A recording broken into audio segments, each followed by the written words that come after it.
You're watching Pulse for the 2nd of July, and it's time for some StarCraft news. In this week's episode, we take a look at the imminent arrival of Ladder Season 3, a huge amount of GSL updates, the soon-to-be imposed anti-streaming bill, some Slayer's Jessica news, and much more. Let's get started.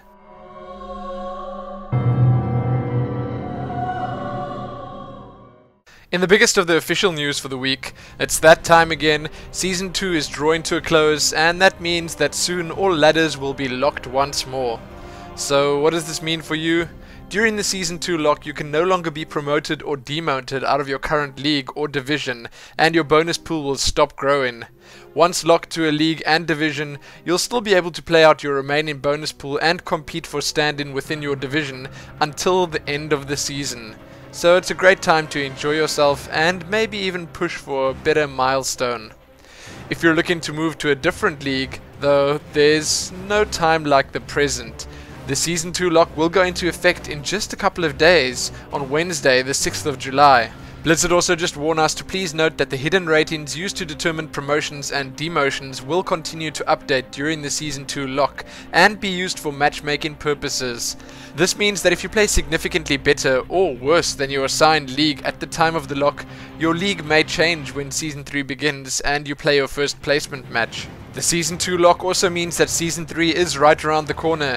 During morning maintenance on Wednesday, 20 July, Season 2 will end and Season 3 will begin.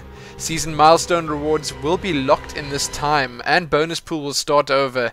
Hidden skill ratings used for matchmaking and league placement will carry over from the previous season, so if you've completed placement matches in a previous season, you'll only need to play one new placement match after Season 3 starts. All of that does sound good to me, and I'm glad we finally have a date for the start of Season 3. New maps and a fresh-ish start. I can't wait. Read more about all of this below. Now jumping straight into the tournament and event news and the GSL updates, let's start with the results from the ongoing GSTL. First, in GSTL Jupiter Week 2, we saw TSL pretty much dominate Prime and take them down with a hefty 4-1. In the second week of Venus, Zenex took down FXO with a pretty unexpectedly good performance from Zenex Hack. How good? Well, he managed an all-kill on FXO. None of the other Zenex players even got a chance to play. Then, in another great performance, after the defeat of NS Hozio's Sculp, his teammate Sage managed to take down the rest of the FOU team, ending the series with a score of 4-1. Impressive stuff. Great to see some of the lesser known players shining as they are. Check the full results of the past 2 weeks of the GSTL out below, courtesy of Polarfluke. Now time for a look at the CodeA results. The pretty interesting and most definitely drama-filled results. So, the CodeA has moved into and completed its round of 16 and is looking a little different this time around. A lot of new names are moving in and a lot of old ones are dropping out. On day 1, MVP Dream took down OGS Lovesick, Lenok FOU beat IM Yoda, MVP Noblesse beat Czech Prime Wii, and NS Hozio Tassadar took down Slayer's Ryung. In the second day, MVP Tails was taken down by NS Hozio Van Vanth, FXO Sheth was beaten by Zenex Puzzle, I Am Happy took down Slayer's Yu-Gi-Oh!, and lastly, ASD FOU beat Liquid Jinro. So those results aside, there was a lot of talk about players like Jinro and Boxer being knocked out as early as they were, but more on that a little bit later. Ah yes, time for the CodeS. As of recording this, the GSL CodeS has moved into its round of 32. The players that are progressing into the round of 16, so far at least, are the following: IM Nesty, Trickster, TSL Clyde, OGS Insnare, OGS Top, MVP Genius, IM Losira, and Slayer's Alicia. Big names that didn't make it include Fruit Dealer, Marine King, July, and a few others. There are still a few games that need to be played, of course, and I think many can't wait to see how the recent Wonder Boy Huck does in this season's CodeS. Check those results out below and check back here soon for more. There is quite a bit to look at in this past week's GSL Extras. First up, Pepsi is the main sponsor for GSL July, as you may have realized. There was a lot of talk, some good and some bad, but mostly bad, about the makeup that was being layered on the players for this season. Needless to say, the GomTV guys have said that they will definitely not be doing this to the players again in the next season. I think that's for the better. Then you can check out a few cool GSTL team wallpapers below, courtesy of a Team Liquid user named Dreamscore. There's a documentary about MMA to check out, and an interview with the GSL caster and FXO manager, Wolf. And lastly, pretty big name player Rain has received a 2-season suspension from GomTV for missing the opening ceremony of the GSL July. Ouch. That's it for the GSL news, but in the next of our pretty big tournament or event news, we have the conclusion of the third Home Story Cup. Yes indeed, Team Liquid's Huck managed to win his second LAN tournament back-to-back in June, as he took down the opposition at the Home Story Cup. In the finals, he met up with and faced off against the always menacing Naniwa.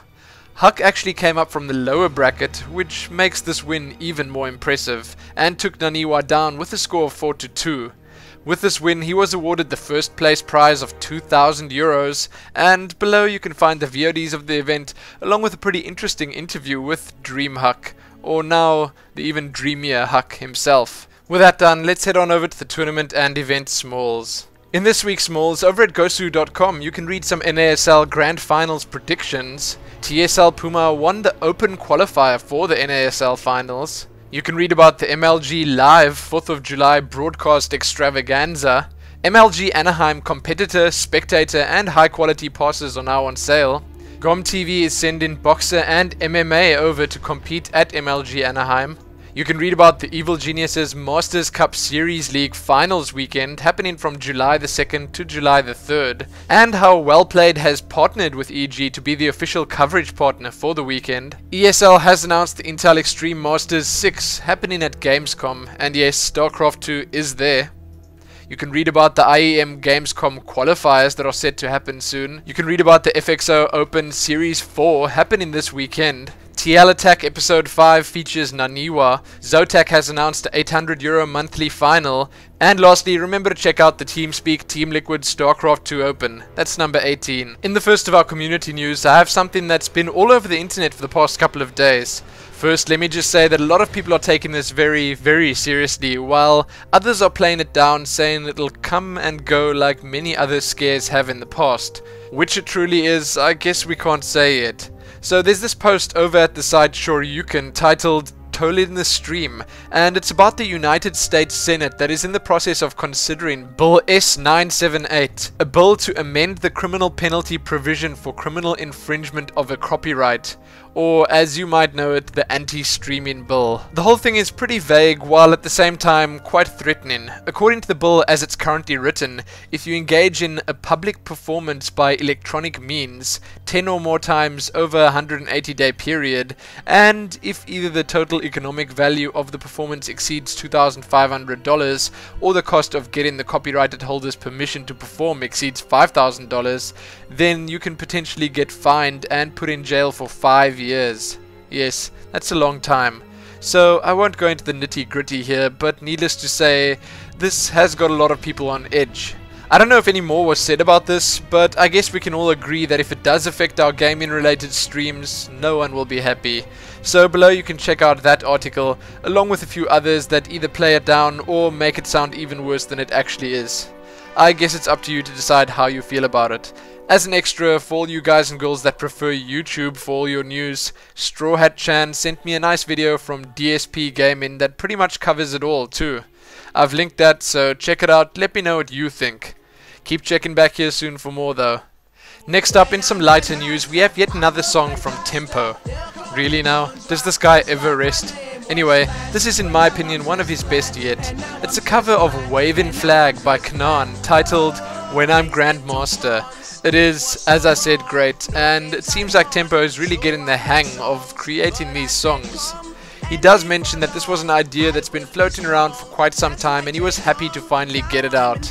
He does also mention that he made sure to up the production value on this one, which he did, and bring back some pretty great memories of many Brood War and StarCraft II esports moments, which he also definitely did.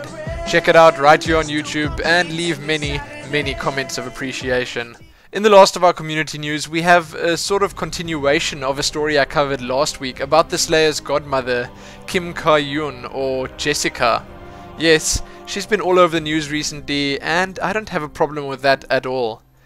In another recent interview with This Is Game titled A Planning Director in the Gaming Industry, Jessica discusses her involvement with the game Warren's Story. From live events to looking after Boxer to acting as the chairman or woman of the Slayers clan to planning and promoting Warren's Story, her workload is indeed mountainous. So what makes her this attached to gaming? You'll have to check the full interview out below to find out. It really is well worth a read. But that's not all from Slayers Jessica. After Boxer's recent loss against ASD4U, an article on a Korean news site Naver popped up describing a downfall of the Emperor, Boxer. The too long didn't read version is basically just that some journalist badmouth Boxer saying he's fallen to hell, and this made Boxer really sad, which in turn made Slayers Jessica really sad, which is not something anyone in the world would want. She tweeted about it, and you can see what exactly was said on your screens right now. It was quite a lot, but it was also quite touching and heartfelt, and it really made me feel even more for both Boxer and her. After hearing, or at least reading what she had to say, I just have even more respect for Boxer and all the good he's trying to do. What I find even more amazing is that after apparently reading all the nice encouraging comments on Team Liquid, Jessica actually replied and thanked everyone in the Team Liquid community for their kind words. Aww. So I won't spend any more time on this, but if you want to read more, and there really is a lot more to read, you know where to look. Now let's head on over to the StarCraft II community smalls. First up in the smalls, on the official community site, you can check out a poll titled To the Death. Then the Blizzard fan art section has moved to the StarCraft II community site. The Memories of Blizzard video contest winners have been chosen. You can check those out below. There's an interesting Cruncher interview you can watch right here on YouTube, a Machine interview, a Mars Mana interview, an interview with Diggity, an interview with Diapollo, an Autosis self-interview featuring Tasteless, an interview with Destiny done by IGN, and you should probably head on over to Destiny's YouTube channel to check out all the Destiny drama updates. These are featuring Judge Judy, of all people. Then Complexity has signed Trimaster, Trickster has joined Startail, or has he? Boxer has invited Yellow to start up StarCraft II with the Slayers clan. IGN has created a new esports business. You can check out an interesting article titled Video Gamers, The Secret Stars of Live Streaming. This week in replays number 5 from Team Liquid features Huck. And apparently calling mules down on the closest mineral patch is bad. You can check out a new show started up by Cats titled The Kazd of Zerg. There's a Stride ad featuring Tyler. Check out a comic titled Jim Raynor's Childhood over at Baneling Barbecue. Right here on YouTube, you can check out an interesting cast by HD StarCraft, wherein QXC actually does a planetary fortress rush on Shakuras Plateau against another Terran player. It was pretty entertaining. Then a few custom map previews, Warcraft A New Dawn, Bomberling, and Portalcraft. Check those out right here on YouTube or over at SC2 Mapster. Then lastly, you can check out another walkthrough or tutorial by Zook, this one of a battle cruiser. That is all there is in this episode. That's the end of the StarCraft news for this week. Thanks as always for watching, liking the video, sharing it with your friends and subscribing. Remember to check the Polarfluke StarCraft II tournament out happening this weekend. Sign up if you have some time or just check the live stream out. I will link it below. But most importantly, happy StarCrafting.